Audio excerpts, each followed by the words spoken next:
Bonjour à tous, bienvenue ou re-bienvenue sur la plateforme Privilégiée. Pour les nouveaux sur notre chaîne, Privilégiée, c'est quoi? C'est une plateforme qui ne s'adresse pas exclusivement à des entrepreneurs ou à des intrapreneurs, mais à des personnes qui contribuent activement à l'économie d'aujourd'hui et qui veulent construire le futur de demain. Cette semaine, on reçoit François Lambert, entrepreneur à succès. Bonjour François. Salut, salut. Ça va bien? Ça va bien, merci. Merci de l'invitation. Ça fait plaisir. Merci de t'être déplacé dans nos modestes bureaux de Saint-Hubert, on va appeler ça comme ça. C'est pas modeste, puis en plus de ça, j'ai pu découvrir un magasin à grande surface que j'entendais parler. J'étais d'avance, j'ai pu faire un détour. Lequel, pour le fun? Ben, Costco Entreprise. Ah, c'est bien ça. Oh my God, c'est le party. C'est une révolution. C'est vraiment une révolution. Écoute, François, moi, je te connais très bien, mais c'est pas tout le monde qui, en fait, très connu au Québec, on se mentira pas. T'as passé dans l'œil du dragon, t'as eu plusieurs chroniques, mais pour ceux qui nous écoutent, ce serait bien de peut-être te présenter. Depuis quand tu es entrepreneur, François? Dans ma tête, depuis toujours. Okay. Mais à quel moment qu'on passe de vouloir être entrepreneur, d'être un intrapreneur, puis dire, à un moment donné, il faudrait peut-être que je plonge. J'ai 54 ans, je me suis lancé réellement à 33 ans. Okay. Donc, ça a pris du temps. Imagine-toi, là, j'étais comme un joueur de hockey qui, à 5 ans, disait à son père, je veux jouer au hockey. Moi, je voulais être entrepreneur. Et je me lance à 33 ans. C'était l'horloge biologique entrepreneuriale était dépassée dans mon cas. Et là, ça pressait que je me lance en affaires. Et je capotais parce que là, je me disais, toute ma vie, j'ai dit aux gens, moi, que j'étais pour me lancer en affaires. Comment ça se fait? Je ne suis pas encore en affaires. Quand je vais les revoir, là, comme la chanson de Patrick Bruel, si on se donnait rendez-vous dans 30 ans, là, dans 10 ans. Je dis, moi, quand je vais les revoir, là, je vais leur dire, mais tu n'es pas encore entrepreneur. Et quand ma blonde est enceinte, puis je me suis acheté une maison, j'ai fait comme, là, c'est maintenant parce que je ne le ferai jamais autrement. C'était le pire timing, mais pour moi, c'était le timing. Il faut que je plonge. Et on a plongé dans la reconnaissance de la parole. Okay. Georges Caram, mon associé, on est encore associé, mais plus dans toutes les entreprises. Okay. Lui, il revenait du Liban, moi, je revenais de Toronto. On regarde, on dit, il faut qu'on se lance en affaires. On s'est lancé dans la reconnaissance de la parole, qui était comme l'équivalent de Siri, d'Alexa, tout ça. Okay. Mais 20 ans avant de notre temps. Faut pas, tu sais, quand on se lance en affaires, il faut se lancer avec quelque chose qui va être peut-être 18 mois en avance. Tu sais, idéalement, là, l'entrepreneur parfait, là, trouve une idée qui va être la plus haute possible dans 18 à 24 mois. Le temps qui se place, le temps qui s'organise, c'est 18 à 24 mois à l'avance. Pas 20 ans, mais ça, on ne le savait pas. On a même lancé une plateforme de podcast en 2004. Ça s'appelait Tout Boom de Talk City. Mais ça existait, les podcasts, à l'époque. C'était juste pas aussi populaire qu'aujourd'hui. Là. Effectivement, on était encore trop en avance sur notre temps. Puis à la fin, on a lancé un centre d'appel. Et c'est ce qui a fait la différence dans ma vie. Quelque chose qui était là, devant mes yeux, disponible. Et donc, c'est mon parcours entrepreneurial, je le résume rapidement, mais c'est un peu ça. Jusqu'à temps que je me dise, un entrepreneur à succès doit partir d'une entreprise, la mettre belle et la vendre, prendre sa retraite. Parce que l'autre chose, j'avais dit à tout le monde, j'étais pour prendre ma retraite à 40 ans. J'ai dit la même chose à tous les gens qui nous regardent de l'autre bord de la fenêtre. Et je l'ai pris à 42 pour dire, c'est quoi cette affaire-là? 6 mois après, j'ai dit, c'est pas ça que je voulais, mais là, l'entreprise est vendue, là. Ouais. Donc, c'était à peu près ça. Puis là, j'ai fait comme, OK. J'ai passé quelques années un peu, pas ennuyantes, parce que je ne suis pas un gars qui s'ennuie dans la vie, mais il me manquait quelque chose, l'entrepreneuriat. Et je pense que quand tu nais entrepreneur et que tu ne forces pas à devenir entrepreneur pour faire de l'argent, mais quand tu nais entrepreneur puis ton goût est de bâtir, tu vas bâtir toute ta vie, il faut que tu l'acceptes. Et maintenant, je l'accepte que c'est mon ADN et j'ai du fun là-dedans. À 100%. Puis il y a une phrase qu'on se disait hors caméra tantôt. Moi, je travaille pas une journée dans la vie. Je suis quelqu'un qui veut grandir, en fait, puis qui avance. Puis pour citer une phrase que j'ai utilisée dans un meeting interne hier, en fait, je pense que l'objectif d'un entrepreneur, c'est de bâtir des équipes qui vont l'aider à bâtir l'entreprise, qui est au final un objectif, une mission, une vision. C'est génial. Puis tu as énormément de parcours. On va revenir là-dessus, mais on a des points en commun, François. Puis j'aimerais ça qu'on les découvre ensemble. Premièrement, premier point commun de la journée. Ta conjointe s'appelle Marilyn. Oui. Ma conjointe s'appelle Marilyn. Parfait. Ben, attends un peu. Oui, vas-y. Pousse plus loin. Quand tu as rencontré ta conjointe, est-ce qu'elle avait le même mot de passe sur son téléphone que toi? Non. Ah ben là, bon. Là, je te dépasse. Écoute, c'est vraiment vrai. Marilyn est chez moi, puis il faut mettre de la musique sur son os. Ben, j'ai dit, prends mon téléphone. C'est pas vrai. Et je lui donne mon code. Elle dit, tu me niaises. Et on a 0, le même 0, code. 0, 0. Exactement. Ah ben voilà. on a le même code pour deux choses différentes, deux raisons différentes, mais on a le même code pour débarrer notre téléphone. C'est merveilleux. Puis j'ai un autre point commun que je veux rebondir là-dessus pour ceux qui ne me connaissent pas en passant. Mon nom est Anthony Gibault. Je suis multi-entrepreneur de 26 ans. Donc, je pourrais être ton fils, en fait, de ce qu'on a discuté tantôt. Ben, presque. Malheureusement, oui. Mais peut-être que je suis plus immature que toi dans mon... je ne suis pas immature. Moi, dans ma tête, je pense que je suis resté pogné quelque part à 25-30 ans. Je pense... Tu sais, je parle de mes entreprises comme si j'étais un gars de 19 ans qui vient d'en lancer une. Et ça dérange les gens. Ouais, mais tu parles comme un jeune entrepreneur. Ben oui, mais un entrepreneur, c'est jeune de cœur, c'est jeune de tête. On doit penser constamment. Puis moi, c'est là-dedans que j'ai du fun. J'ai énormément. La plupart du temps, quand je me relançais en affaires, c'est avec des jeunes parce qu'ils ont. Tout est possible quand on est jeune. Et c'est ça que je veux garder. Et quand j'ai fait Big Brother l'année passée, j'ai été capable de tenir tête à tous les jeunes. Puis on n'a pas vu de différence. Autant que Camille, qui avait à peine 20 ans, puis moi, il n'y avait pas de différence. Je n'étais pas son père, je n'étais pas paternaliste, elle n'était pas ma fille. On était deux coéquipiers sans âge qui avançaient ensemble. Et pour moi, l'âge ne devrait pas être un facteur du tout, du tout. Mais techniquement, tu pourrais être mon fils pareil. C'est intéressant. Puis écoute, je termine notre... on va apprendre à te connaître aujourd'hui. On va discuter beaucoup du commerce à l'ère du numérique. Je crois que tu as quand même beaucoup d'expérience là-dedans. Je dis quand même, mais François Lambert-One, c'est pas rien. Puis on y revient tantôt. Ma dernière question pour apprendre à te connaître, François, ta vision là, d'entrepreneur sur 3 ans, c'est quoi? Ah, écoute, cette phrase-là, elle me fait rire parce que quand j'étais employé, tu sais, quand tu vas passer un employé, une entrevue, ouais. Puis là, tu dis au monde, mais tu te vois où dans 5 ans? T'sais? Moi, la seule réponse que je voulais donner dans ce temps-là, quand j'étais employé, c'était n'importe où, mais sauf ici. Qu'est-ce que tu répondais de façon non transparente à tes employés? Non, mais tu sais, je disais, OK, j'aimerais ça, avoir un poste de direction, prendre de la place dans l'entreprise. Mais comme entrepreneur, c'est plus difficile parce que ça ne dépend pas juste de toi. T'sais? C'est vrai. Et oui, je ne le pense pas dans 3 ans. J'ai une vision, j'aimerais ça. T'sais, j'aimerais ça avoir un chiffre d'affaires de 100 millions sur ma terre. Donc, est-ce que c'est possible dans 3 ans? Ça va-tu prendre 10 ans? Je pense que je m'en vais vers là. Et si je réussis ça, bien, je crée de la richesse parce qu'on pense tout le temps de la richesse que c'est un grand projet subventionné par l'État, alors qu'on peut le faire avec la terre. On peut le faire avec des choses différentes. Et c'est ça que j'ai le goût de faire vivre la terre, de faire rêver les gens qu'on peut aller vivre sur une terre et ne pas être colon, ne pas être colonisé, puis ne pas vivre comme dans l'ancien temps, la misère noire d'agriculteurs. Pour moi, c'est pas ça qu'on doit vendre. C'est pas ça. C'est une entreprise, l'agriculture, que ton produit est peut-être un animal, peut-être une plante, mais c'est pas pire qu'un être humain qui prenait des appels pour moi dans un centre d'appel. C'est la même chose qu'un programmeur. C'est juste différent de la façon qu'on va gérer ces gens-là. Donc, ma vision, je ne pourrais pas le dire. Je pourrais dire ma vision de cette semaine, c'est quoi? C'est d'atteindre mes chiffres. Okay. Quels sont mes chiffres? Très court terme. Le court terme, parce que je m'adapte. Moi, mon entreprise est venue au monde en parlant aux gens. Et c'est les gens qui beaucoup déterminent. Moi, je leur parle de mes idées. Hey, regarde, on va faire ça. Mais s'ils n'embarquent pas, je ne lance pas le produit. Moi, je ne suis pas gêné de parler de mes produits d'avance. Je lui dis, regarde, on va faire des beignes. Si le monde dit, ah, moi, des beignes, j'aime pas ça.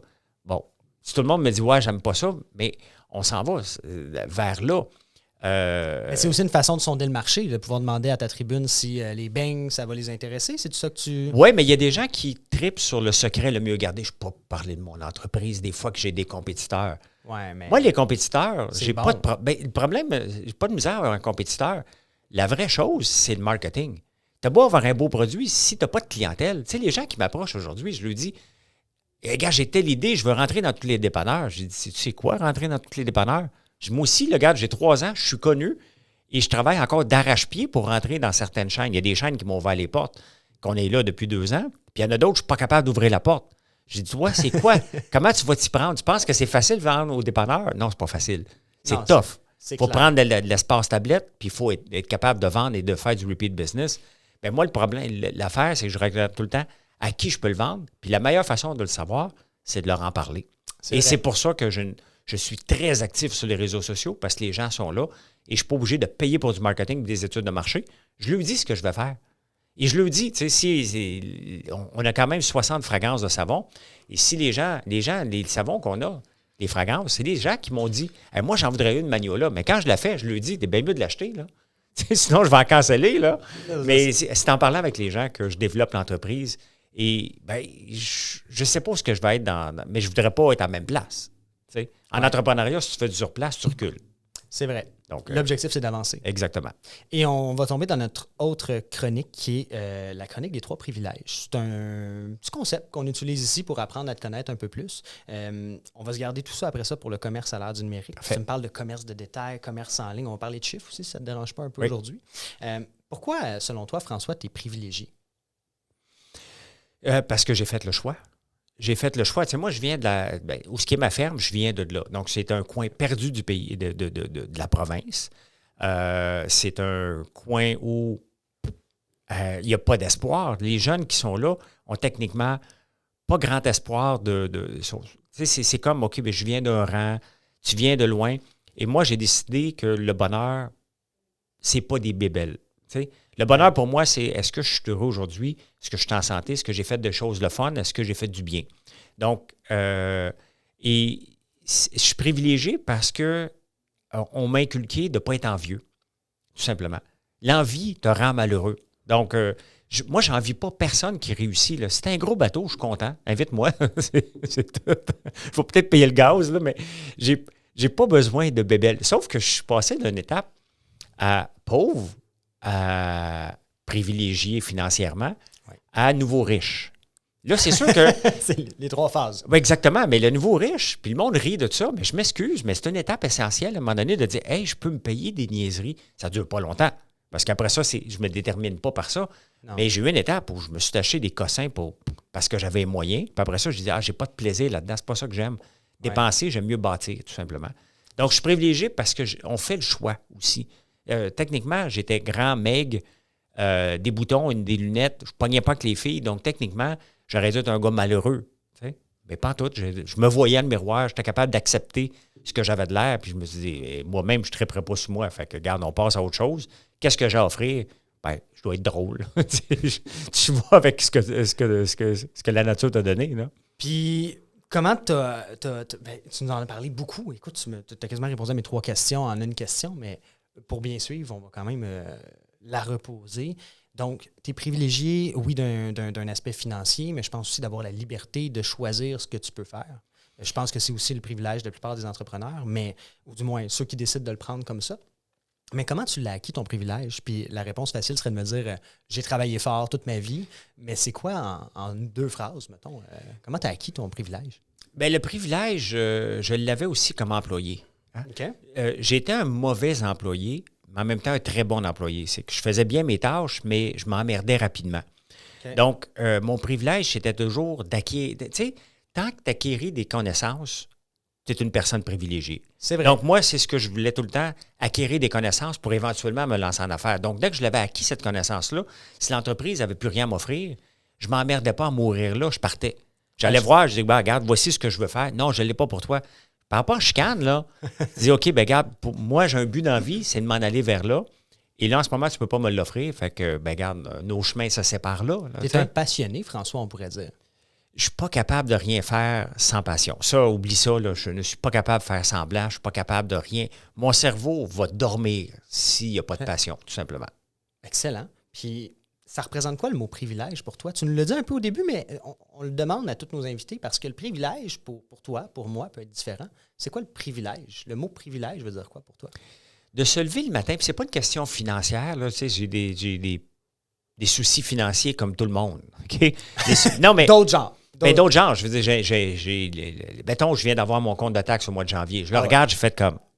Ouch! Il me semble que je n'avais pas planifié autant. T'sais? Non, c'est ça. Bon, il y a des soucis normaux.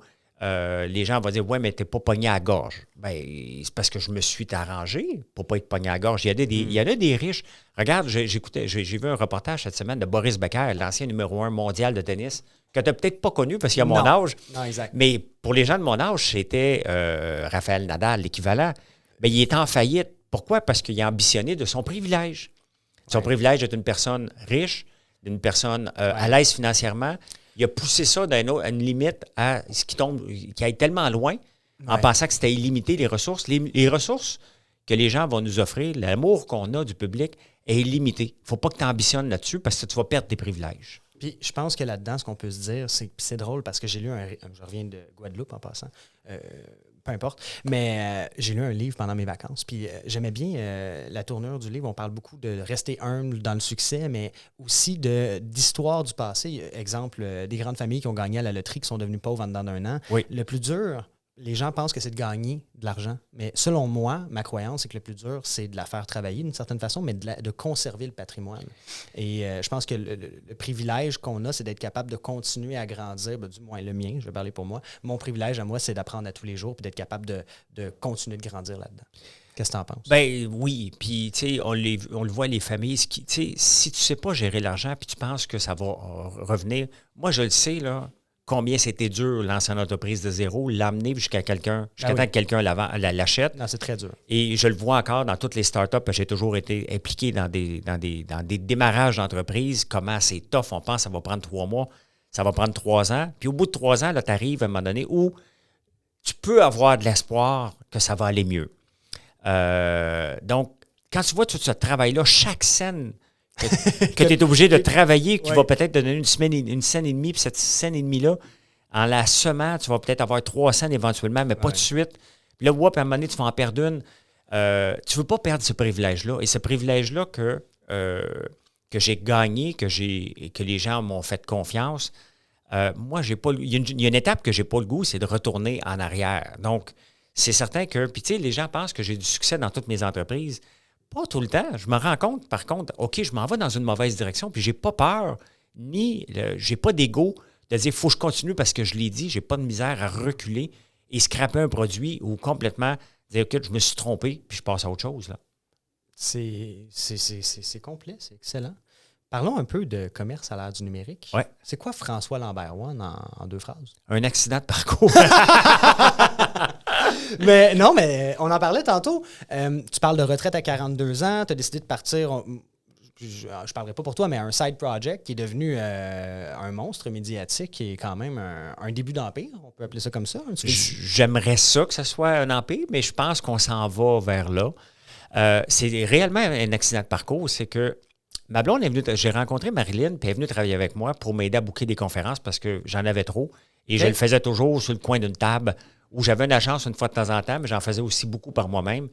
Et je n'étais pas professionnel. Tu sais. Je disais, OK, je vais aller la faire, mais j'arrivais tout le temps tout croche. Je manquais le micro parce que ces affaires-là, pour moi, je ne suis pas capable de gérer ça. Je n'ai pas le goût. Il faut que ça soit dans l'actuel. On y va, on le fait, mais il faut pas... Ça prenait un peu d'organisation. Je suis en train d'écrire un livre, puis elle est bonne rédactrice. Fait que j'ai dit, regarde, viens m'aider pour ça. Ouais.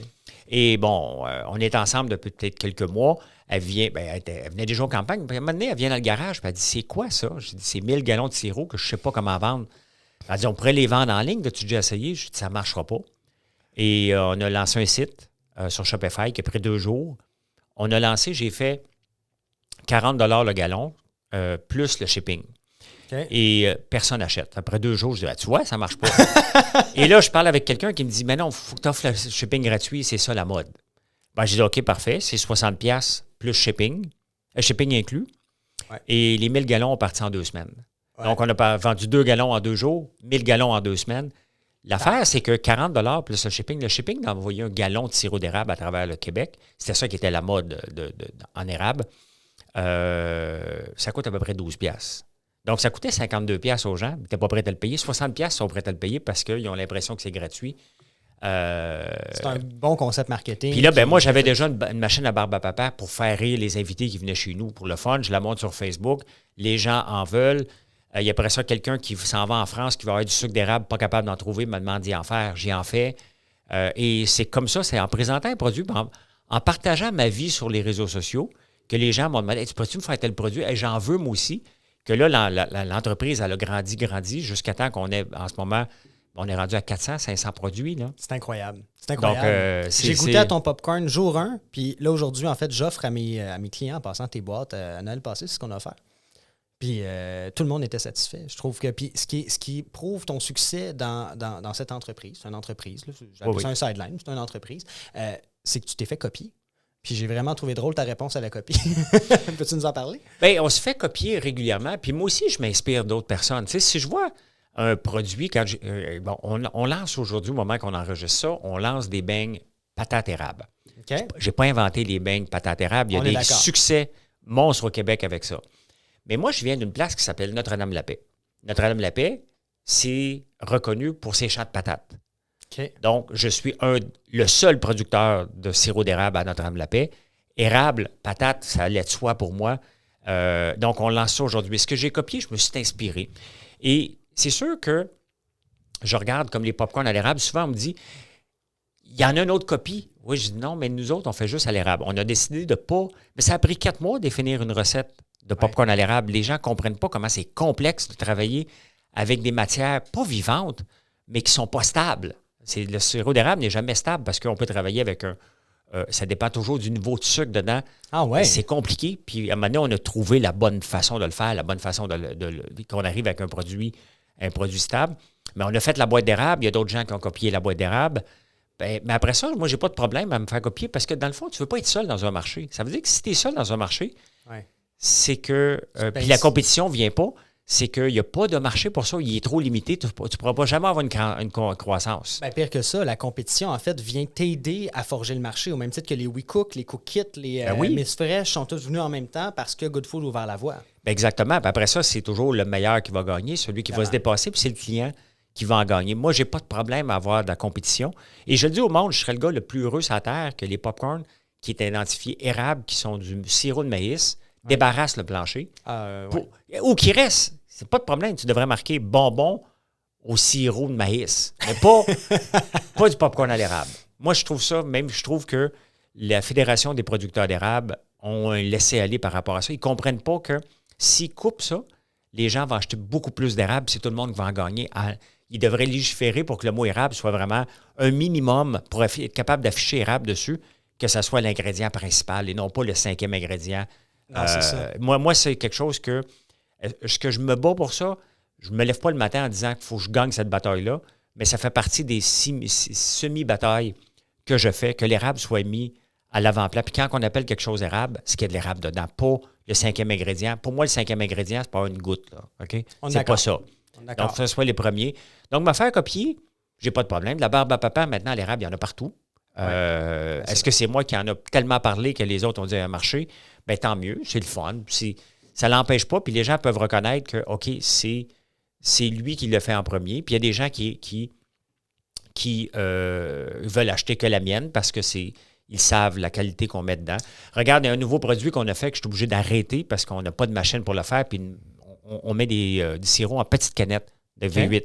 Okay. C'est un succès monstre. Mais le problème, c'est que je pensais être capable de...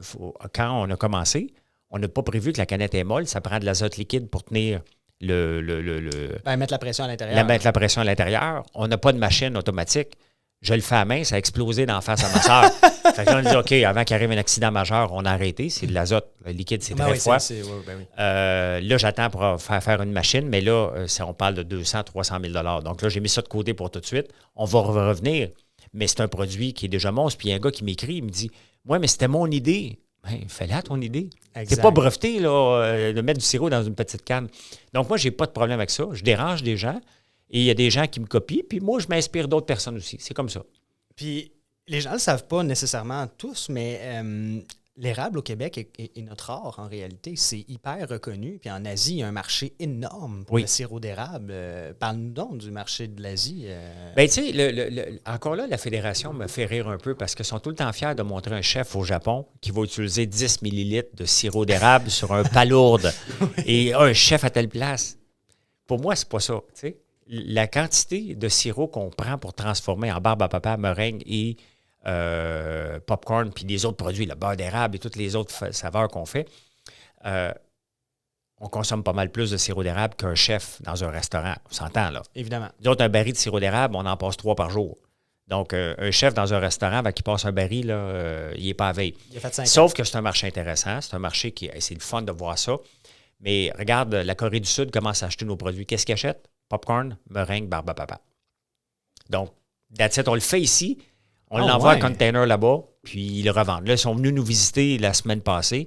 Puis là, ils ont vu la panoplie parce qu'on fait des produits de beauté. À l'érable aussi, des baumes à lèvres à l'érable. Pour moi, je mets l'eau d'érable et le sirop d'érable à peu près partout. Partout ce que je peux le mettre, aller chercher les propriétés et faire vendre un brand. Vendre l'érable, c'est pas seulement la foutue canne de sirop d'érable.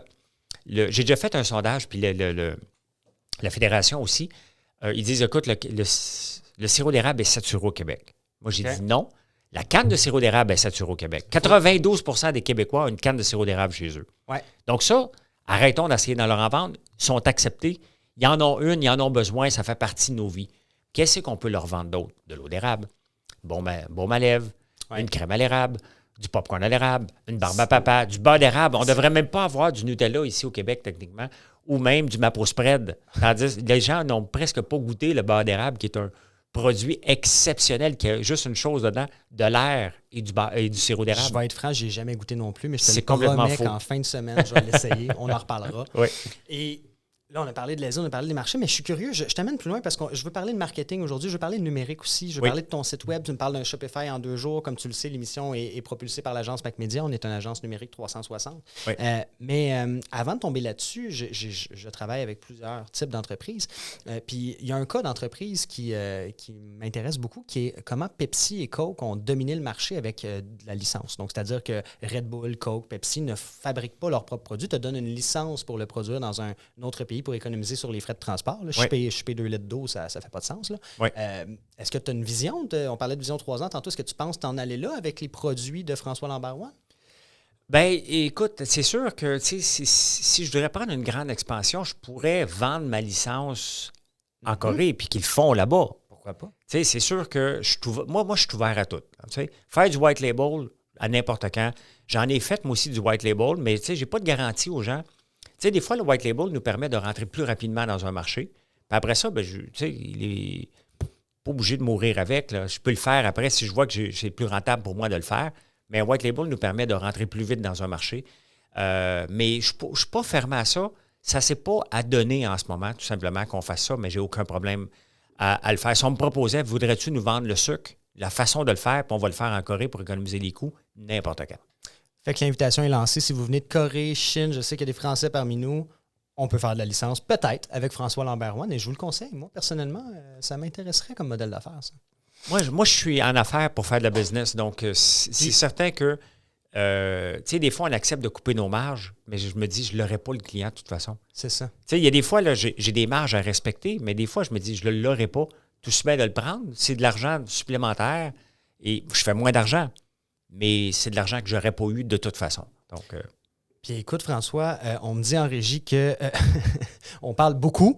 On est supposé des capsules de 30 minutes, mais c'est quoi? On va se donner un 10 minutes de plus, puis on va continuer de jaser parce qu'il faut vraiment qu'on parle de 2 sujets. On va revenir sur la crypto tantôt, mais avant tout, j'aimerais que tu nous parles tu as beaucoup d'expérience en entrepreneuriat, tu as créé plusieurs entreprises, dont celle qu'on parle présentement, qui est ton Sideline, qui est devenue une entreprise qui t'a sorti de la retraite, ou du moins, comme on disait tantôt, on travaille réellement jamais. Où je vais en venir avec ça, c'est tu as commencé avec un site Shopify que tu as fait en 2 jours. Oui. Bon. Où est-ce que tu en es rendu technologiquement présentement? Ta plateforme web, tu la gères toi-même? Tu l'as fait toi-même? Comment tu as parti ça? Parce qu'on entend souvent, et je vois 10 fois par semaine des gens qui cognent à ma porte pour me dire « Anthony, je veux me convertir au commerce électronique. Je commence par où? » Oui. Par où tu as commencé? C'est quoi ton parcours là-dedans? J'ai dompé ça dans les mains de ma blonde. J'ai dit, fais-moi un site. C'est bon. Fait que ça, c'est une technique. Si vous nous écoutez, ça vous prend une conjointe. Oui. Puis la recette est faite. Puis là, j'ai dit, il faut que tu fasses un site. Elle a dit, ouais, mais lequel? Je suis allé voir Shopify. Je ne connaissais pas. Puis là, j'ai dit, ça a l'air simple. J'ai écouté une vidéo, puis tu mets un thème, puis tu es capable de patenter une coupe d'affaires. Elle l'a appris. Et j'ai fait le choix. Des fois, les gens me disent, il devrait avoir telle fonctionnalité, mais je me dis, avec ce que Shopify m'offre, avec les thèmes qu'il m'offre. C'est limité, mais ça fait le mais travail. ça couvre 80 Ouais. Et il y a tellement d'applications que je peux mettre. Puis il y a des fois, j'aimerais ça aller plus loin, mais je me dis, OK, aller plus loin veut dire embaucher des programmeurs, que je vais courir après, je vais avoir de la misère. Oui, je vais avoir de la fonctionnalité pointue, mais ça va-tu m'emmener plus de ventes ou je suis correct comme ça, le reste, je vais assister les gens. Moi, c'est le choix que j'ai fait, de travailler toujours dans le 80-20. Et j'espère ne pas avoir besoin de programmeurs à temps plein parce que je suis à l'aise avec le 80-20. Puis ce que j'ai à offrir, ça fonctionne. Donc, pour moi, Shopify, tel quel, pour la plupart des entrepreneurs, fonctionne. Il y a des fois, je me dis, OK, je vais aller plus loin. Je vais te donner un exemple où ce que probablement, il va falloir que j'aille plus loin.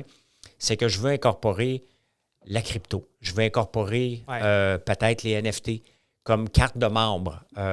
Donc, peut-être ça va être un NFT, peut-être des points qui vont être interchangeables contre un vrai token qui vont pouvoir staker à la crypto. Peut-être la moitié des gens qui ne suivent pas crypto n'ont rien compris ce que j'ai dit dans les 10 dernières secondes.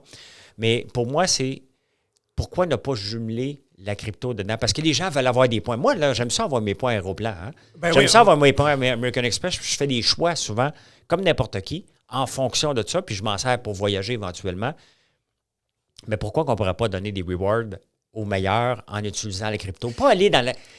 Moi, je ne veux plus aller dans l'ancien temps des cartes de points et des points standards. On s'en va vers ailleurs. Et si tes points peuvent prendre la valeur puis amener une valeur supplémentaire à l'entreprise où ce que tu peux participer. On est d'accord. C'est comme une participation indirecte, mettons. Là. Pas directement dans les actions, mais il y a une fluctuation là-dedans. Puis juste pour expliquer aux gens qui nous écoutent, parce que c'est pas tout le monde nécessairement qui connaît la crypto, on donne beaucoup de formations là-dessus. Dans notre cas, de mon côté, de la crypto-monnaie, c'est de l'argent numérique. Oui. Donc, toi, tu aimerais convertir de l'argent numérique qui est basé sur le blockchain, qui est ouvert à tous. N'importe qui peut créer de la crypto demain matin. Faites attention, achetez pas n'importe quoi non plus. Non. Et tu créerais ta propre crypto numérique de François Lambert One. Oui. Là, moi, je veux juste me mettre en contexte. Je m'en viens acheter des boîtes pour mes clients de l'entreprise, des boîtes corpo. Oui. Ça me donne 100 crypto François Lambert. C'est cool, pareil. Ça me donne 100 crypto François Lambert par boîte. Mettons, oui. Mettons. Est-ce que je peux la réutiliser pour acheter sur ton site? Tu peux la réutiliser. Tu pourrais même en acheter de la crypto. Tu pourrais la staker. OK. Et à un moment donné, tu disais, c'est quoi? Moi, aller acheter des produits d'érable avec, éventuellement. Puis, donc, il faut que je crée une infrastructure. Je suis en train de regarder ça parce qu'on est au premier balbutiement de ces choses-là. Donc, le DeFi en tant que tel, on est là, mais puisque je suis assez impliqué là-dedans, je me dis, non, il y a quelque chose à faire avec ça.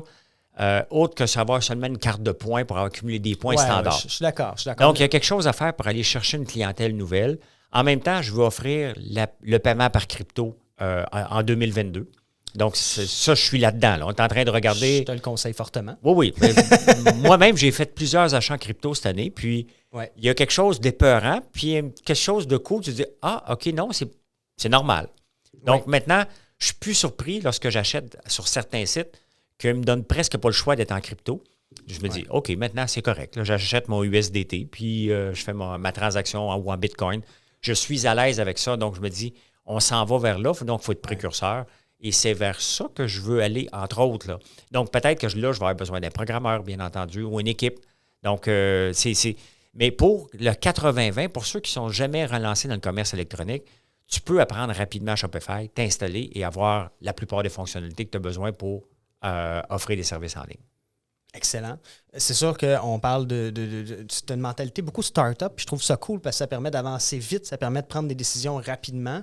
Bon, évidemment, si tu t'embarques dans la crypto puis toutes les ERP qui viennent derrière, ben, ça va te prendre des professionnels. À moins que tu me dises que tu as implanté toi-même ton ERP ou tout est géré. Comment ça marche dans le back-end de cette entreprise-là? On aimerait ça le découvrir un peu. Bien, on a un service, on utilise la comptabilité normale. Là, puis Shopify, il y a beaucoup d'add-ons avec un paquet d'autres affaires. Donc, on utilise le maximum de Shopify qu'on peut, mais on reçoit encore des factures et des paiements par chèque qui ne sont pas intégrés. Ah ouais? Il faut que tu prennes une photo. Il y a encore une partie qu'on peut aller plus loin, mais là, comme je te dis, c'est une entreprise, 3 mois, 3 ans. Là, on est à 3 ans, nous autres, 3 ans et demi.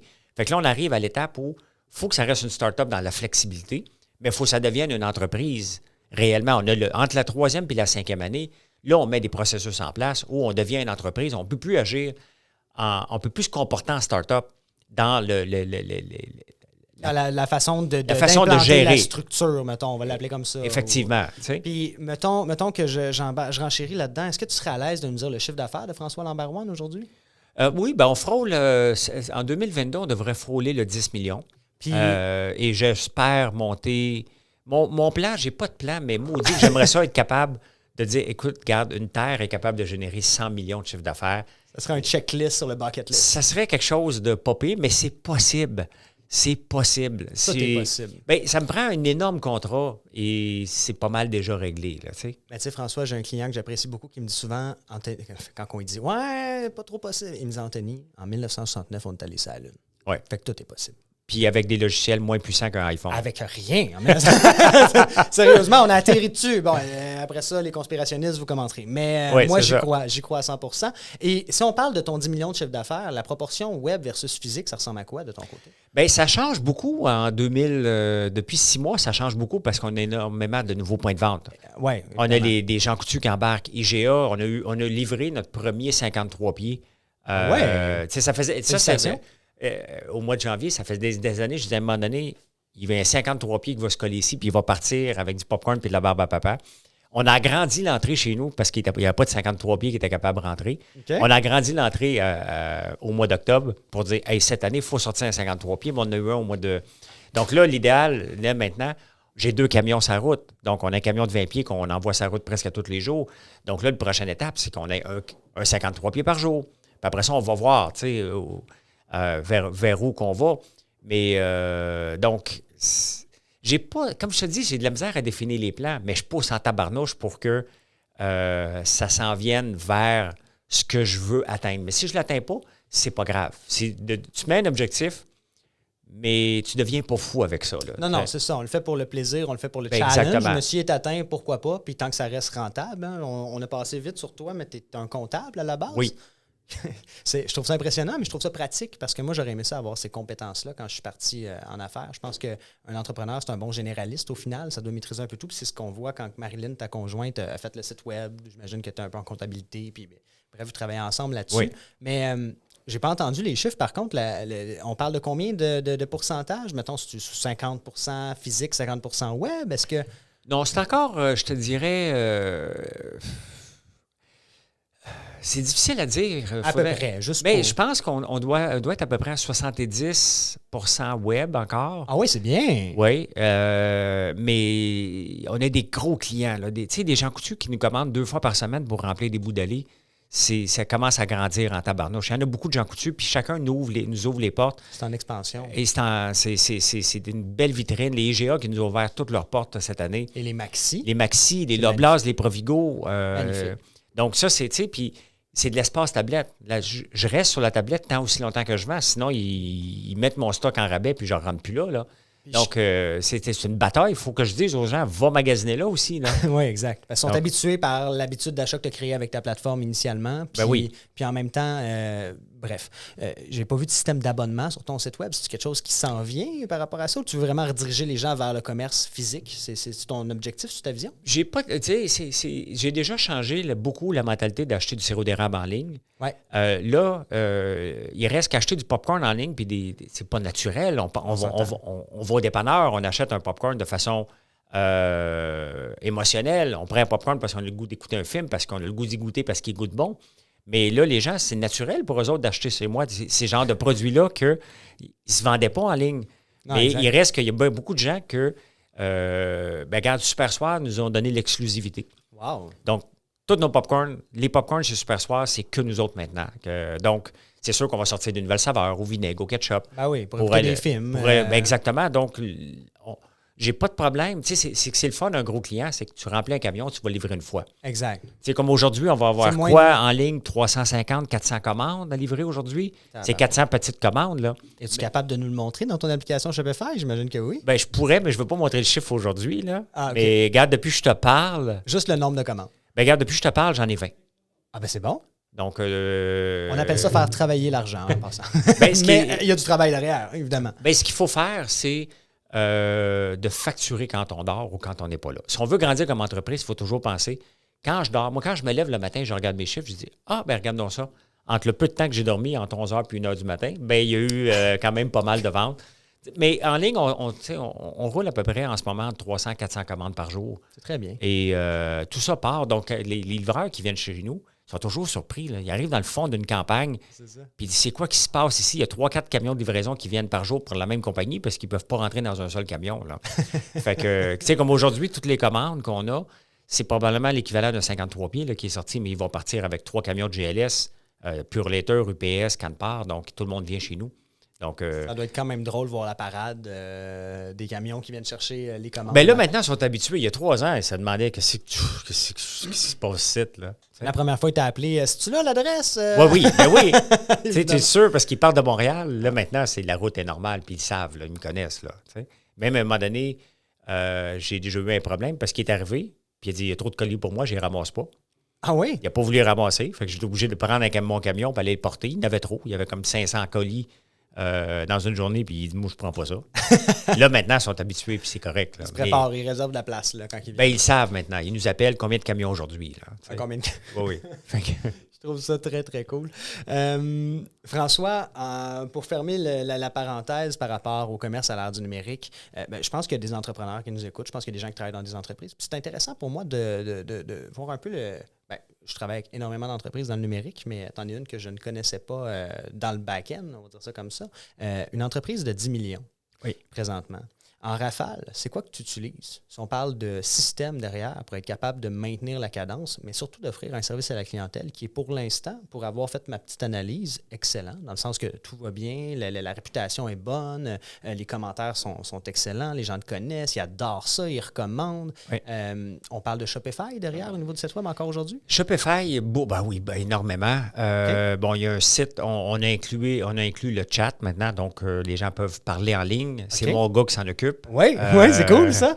Les gens me communiquent beaucoup sur Facebook. Moi, les gens, là, vous n'avez aucune idée combien de temps que je peux passer sur mes réseaux sociaux. C'est du matin au soir. Je me lève à 1h30. Je réponds à tout le monde pendant que je dormais, si j'ai 25-30 messages avant de faire quoi que ce soit, me préparer mon premier café. Tous les messages sont répondus. Et je réponds toute la journée, non-stop. Donc, je fais beaucoup moi-même de service à la clientèle directement. Il n'y a pas d'équipe qui travaille sur mes réseaux sociaux. Aucune équipe de service à la clientèle derrière ça? Sur les réseaux sociaux, c'est moi qui parle avec tout le monde. Sur YouTube, Facebook, TikTok, name it, sur Instagram, c'est moi qui réponds à tout le monde. Ouais. OK. TikTok, il va falloir que tu m'en parles tantôt. TikTok, c'est que je faisais j'ai arrêté de faire un peu de vidéos de bourse parce qu'il y a trop d'haters. Puis à un moment donné, je suis épuisé des haters, des jaloux. Mais TikTok, je suis allé là pour aller chercher la clientèle plus jeune. Et ça marche. C'est pas de temps jeune. En passant, ma conjointe qui s'appelle, encore une fois, aussi Marilyn, elle a 31 ans aujourd'hui, est sur TikTok, je te dirais, 90% de son temps réseaux sociaux. Oui, mais je suis allé chercher, quand je parle jeune, c'est ça. Mettons sur Facebook, je sais ma clientèle Facebook, moi, c'est beaucoup de jeunes de ton âge, si on veut. Mais il y a un gap après. Il y a comme un gap entre 35 et 55. Ah ouais. Et 55, après ça repart énormément. Qui est des femmes de 55 à illimité, là. Puis sur YouTube, c'est plus des jeunes de 35 ans, des gars. En podcast, c'est des gars de 40 ans. Là, les gars de ta génération m'écoutent en podcast plus qu'en vidéo. OK. Puis en rafale, parce que la régie n'arrête pas de nous dire qu'il va falloir couper, on utilise Shopify? Shopify. Notre système comptable, est-tu aussi Shopify? Non, on utilise QuickBook, je pense. Ah, c'est bien. Oui. Donc, QuickBook est adapté pour une entreprise qui fait la fabrication. Effectivement, Puis, oui. Toute ta fabrication, comment tu l'as fait? Est-ce que tu l'as fait manuellement de façon artisanale ou tu as un ERP? Non, pas encore. Pas encore. Non, déterminer un coût de revient d'un produit, là, c'est toute une aventure à chaque fois. OK. Même pour le comptable que tu es. Moi, je vais, tu sais, on me dit, comme aujourd'hui, je lance un nouveau produit, je dis, bon, OK, comment ça coûte? Fait que là, on me dit, OK, ça coûte ça. Bon, parfait, c'est quoi la compétition? Là, je regarde ce que la compétition, parce que tu peux bien mettre le prix que tu veux, là, mais il faut que tu regardes ta compétition. Je suis capable d'aller à côté de ce prix-là, je suis capable d'offrir meilleur, et le juste prix aussi. Tu sais, ça ne me donne rien d'aller complètement en bas d'un prix que les gens sont habitués de payer. Non, je laisse de l'argent sur la table. Exact. Donc, c'est de trouver toute la balance. Puis à un moment donné, je dis, OK, ça nous coûte ça. Après ça, il faut que je le rentabilise, tout simplement. Donc, je me casse pas beaucoup la tête. Je regarde combien ça me coûte, combien la compétition vend, où je veux me situer là-dedans, puis bingo. C'est excellent. François, merci beaucoup. Merci d'être venu parmi nous. C'est un plaisir. J'aimerais t'accueillir à nouveau dans un an pour suivre ça. Disons, l'expansion de François Lambert One. On met ça à l'agenda. 100 millions dans... Idéalement, c'est 3 ans, mais ça dépend toujours. Il me manque la certification ACEP. ACEP va m'ouvrir des portes énormes. Donc, on a la certification MAPAC. ACEP, c'est la plus grande... Costco demande ACEP, entre autres. OK. Donc, si je veux vendre chez Costco, j'ai besoin d'avoir ACEP. C'est le but. On a bâti une entreprise. Ça a coûté cher avoir les matériaux Évidemment. Qui respectent ce standard-là, mais c'était le but derrière tout ça. Donc, c'est la prochaine étape. Excellent. On a une petite conclusion à faire ensemble. S'il y avait quelque chose que tu changerais dans ta vie, qu'est-ce que tu changerais? Elle est bonne, hein? Les questions d'entrevue classiques. Elle est bonne, mais je suis pas sûr que j'ai le goût de la dire. Une petite exclusivité là, pour la plateforme. Non? J'aurais changé un chapitre dans mon livre. Ah oui? Oui. Lequel? Il y a un chapitre qui m'a coûté cher en tabarnouche. Rendre hommage à quelqu'un que j'aurais pas dû. Dans le livre de la vie, on parle pas de ton livre écrit. Non, dans ma première édition d'un de mes livres. Ah oui? Oui, oui, ça m'a coûté cher acheter à paix. OK. Ben, c'est excellent. Merci de partager ça Je avec ne moi. change rien dans ma vie, mais si je changerais ce chapitre-là dans ma réédition, je l'ai enlevé parce qu'il est venu mentir ben trop pour absolument rien. Tu sais? Je comprends. Oui. Fait que moi qui est en train d'écrire un livre présentement, tu me conseilles de bien relire le livre à plusieurs reprises avant de le publier. Fais attention à ce que tu mets. Oui, j'ai voulu faire plaisir et ça m'a coûté cher. Mais regarde, la vie est pas. On ne s'apitoie pas sur notre sort. C'est des choses qui arrivent, on passe à autre chose, puis c'est tout. Je pense que l'entrepreneuriat, c'est ça, au final. Exactement. C'est des hauts et des bas, puis il faut apprendre à vivre avec, puis être énergisé par ces défis-là. Exact. Puis pour inspirer notre actuelle et future génération, que ce soit des entrepreneurs, qu'est-ce que tu donnerais comme conseil aux futurs privilégiés? C'est bien d'avoir une idée. Il faut avoir des idées si on veut réussir quelque chose. Mais avant toute chose, regardez à qui vous voulez le vendre. Si vous ne savez pas à qui vous voulez le vendre, ont-ils la capacité? C'est là que les idées meurent. Tu as beau avoir une belle idée, mais si tu n'es pas capable de le matérialiser, es-tu la bonne personne pour le vendre? Parce qu'un entrepreneur, pour moi, oublie le job de comptable, ça ne m'intéresse pas. Moi, je suis un vendeur. Mais je ne suis pas un vendeur, je suis un ambassadeur. J'ai des produits à vendre dont je suis fier. Je ne veux pas les vendre, je veux que les gens les adoptent. Je comprends. Donc, c'est ça qu'on doit aller bâtir. Si tu ne sais pas à qui vendre tes produits, tu vas mourir de toute façon avant 5 ans. Et 80 des entreprises meurent avant 5 ans parce qu'ils n'avaient pas de besoin ou ils n'ont pas été capables de faire comprendre le besoin à leur clientèle.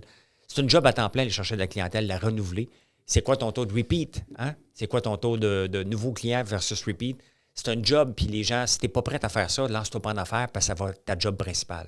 Puis je pense que je peux complémenter en disant qu'effectivement, la job d'un entrepreneur, c'est d'être un multidisciplinaire. Comme tu dis, pas nécessairement le comptable, mais en ce moment, tu bâtis un brand. Puis je considère que les entreprises qui finissent par passer le gap de 5 ans ont réussi à mettre en place un brand, une notoriété qui permet de fidéliser leurs clients. Bien, exactement. Mais, excellent. Merci beaucoup, François. Hey, merci beaucoup. C'est tout.